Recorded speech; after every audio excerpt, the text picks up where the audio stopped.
और घरों में जा जा के धमका रहे हैं पुलिस वाले। पहले कीलें गाड़ दी गई थी, कांटे बिछा दिए गए थे, दीवारें लगा दी गई थी। अपने अन्नदाता को आप इस तरह से रोकोगे, वो अपनी बात कह ना पाए, अपनी बात आपके सामने रख ना पाए, आप उसकी बात सुनने को तैयार नहीं हो। आपने मंत्री भेजे हैं, सो ये मंत्री किस बात के लिए हैं की जरूरत नहीं है। सरकार की बौखलाहट, सरकार का डर सबके सामने है। हम इस कानून जो जिस तरह की कार्रवाई ये सरकार कर रही है, इसकी कड़े शब्दों में भर्त्सना करते हैं और पूरी ताकत के साथ किसानों के साथ हम लोग खड़े हैं। किसानों का बोलो। मैं किसानों के विषय में जो कल 13 फरवरी को दिल्ली कूच करने का उन्होंने फैसला किया है, उसके विषय में कुछ चीजें आपके सामने रखना चाहता हूं। एक तो बहुत स्पष्ट है कि हमारी पूरी टीम, हमारा पूरा ये मोर्चा किसानों के साथ पूरी ताकत के साथ खड़ा है। पूरी ईमानदारी से उनकी लड़ाई जहां तक भी लड़नी पड़ेगी, अंतिम सांस तक उनकी लड़ाई लड़ेंगे। और उनकी लड़ाई बहुत जायज लड़ाई है, कुछ भी गलत नहीं है। जिस मांगों को लेकर वो यहां पर आ रहे हैं, आपको मालूम होगा उनकी मांगे क्या हैं। उनकी मांगे हैं, एक तो वो ये कह रहे हैं कि जो एमएसपी है, सरकार एमएसपी की गारंटी दे, और गारंटी दे जो सरकार ने अपना वादा भी किया था 2 बार। एक तो अपने मैनिफेस्टो में रखा था, उसने कहा था कि स्वामीनाथन कमीशन की रिपोर्ट के हिसाब से हम C2 प्लस 50% वो देंगे। सरकार ने वो वादा पूरा नहीं किया। और 3 कृषि कानून जब वापस लिए सरकार ने, उस समय जो एग्रीमेंट हुआ, उस एग्रीमेंट के दौरान भी उसने कहा था कि हम कमेटी बनाएंगे और कमेटी बना के एमएसपी को हम लागू करेंगे। ना वो कमेटी बनाई गई और ना ही एमएसपी पर कोई डिसीजन हुआ। हालांकि मेरा तब भी यह मानना था कि एमएसपी पर कमेटी बनाने का कोई मतलब नहीं है, क्योंकि जो चीज ऑलरेडी आप अपने मैनिफेस्टो में कह रहे हैं और स्वामीनाथन कमीशन की रिपोर्ट के अनुसार डिसाइडेड है, सो आपको लागू करना है, कमेटी नहीं बनानी। पर फिर भी ना कमेटी बनाएगी ना लागू करने की बात। और दूसरा यह है कि जो ये एमएसपी है, इसको कानून का दर्जा दिया जाए। मैं अपनी तरफ से इसमें ऐड कर रहा हूं यह बात, न केवल कानून का दर्जा दिया जाए, बल्कि इसको संविधान की 9वीं अनुसूची में भी शामिल किया जाए, ताकि कोई सरकार किसी तरह की इसमें हेर फेर न कर सके, किसानों का हक न मार सके। अब इसके आगे जो किसानों की और मांग है, उनका कहना है कि सरकार ने वादा किया था कि जब ये किसान आंदोलन स्थगित हुआ था, कि जितने भी साथी हमारे शहीद हुए हैं उनको मुआवजा मिलेगा, उनके परिवार के लोगों को नौकरी मिलेगी। यह वादा पूरा नहीं किया।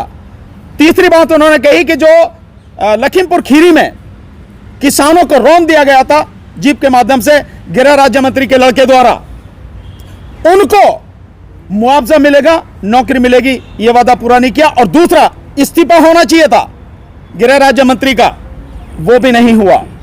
तीसरी उनकी जो डिमांड है वो यह है कि जितना कर्जा है किसानों का, वो कर्जा माफ किया जाए और उनको पेंशन दी जाए, किसानों को पेंशन दी जाए।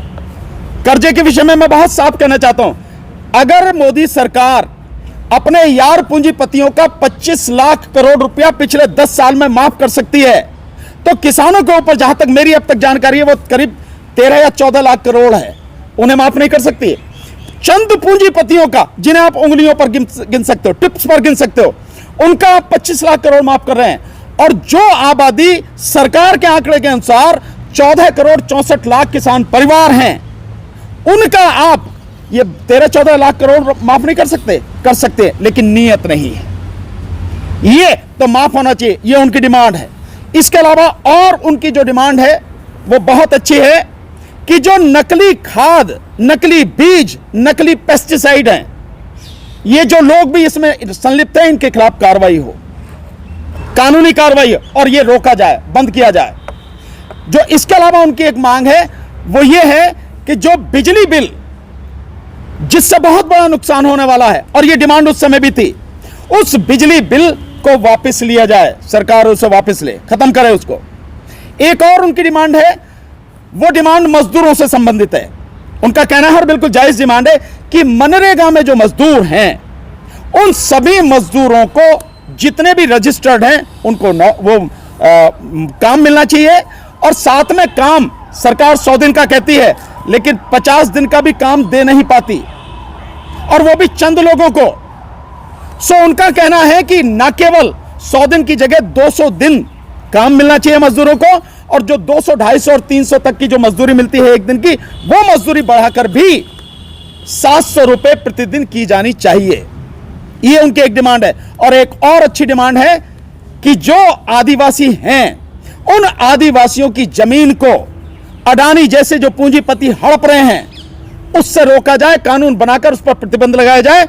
और अनुसूची 5, संविधान की अनुसूची 5 जो है, जिसमें ये जो ट्राइबल एरिया की लैंड वगैरह है, इस सबको प्रोटेक्ट किया जाता है, वो अनुसूची 5 को इंप्लीमेंट कराया जाए। ये डिमांड उनकी डिमांड है। शेड्यूल 6 वो 5 बता, ये है कि ये सारी की सारी उनकी डिमांड है। अब दिक्कत क्या हो रही है आप देखिए, सरकार की, मैं बिल्कुल यही शब्द इस्तेमाल करूंगा, मैं कोई इसमें लाग लपट नहीं। सरकार न केवल गैर संवैधानिक काम कर रही है, गैर कानूनी काम कर रही है, बल्कि सरकार गुंडे की तरह एक काम कर रही है। क्या है, मैं ये शब्द क्यों इस्तेमाल कर रहा हूं? हरियाणा के गांव-गांव में खट्टर सरकार के गृह मंत्रालय ने एक नोटिस जारी किया है, नोटिफिकेशन दिया है, और यह कहा गया, पुलिस के माध्यम से अनाउंस हो रहा है कि अगर किसी ने भी किसान आंदोलन में भाग लिया, तो उनकी जो गाड़ियां हैं, ट्रैक्टर हैं, वो जब्त कर लिए जाएंगे, उनके जो पासपोर्ट हैं वो रद्द कर दिए जाएंगे, और घरों में जा जा के धमका रहे हैं पुलिस वाले कि अगर आपने लिया तो आपका बच्चा कहीं पढ़ रहा है, उसकी पढ़ाई खत्म कर दी जाएगी, उसकी नौकरी खत्म कर दी जाएगी। ये सारी की सारी चीजें सरकार, आप ये कोई संवैधानिक काम नहीं है। संविधान ने जो अधिकार दिया है कि हम अभिव्यक्ति की आजादी, जो आर्टिकल 19 के तहत हमें मिली हुई है, आप उसको छीन रहे हैं हमसे।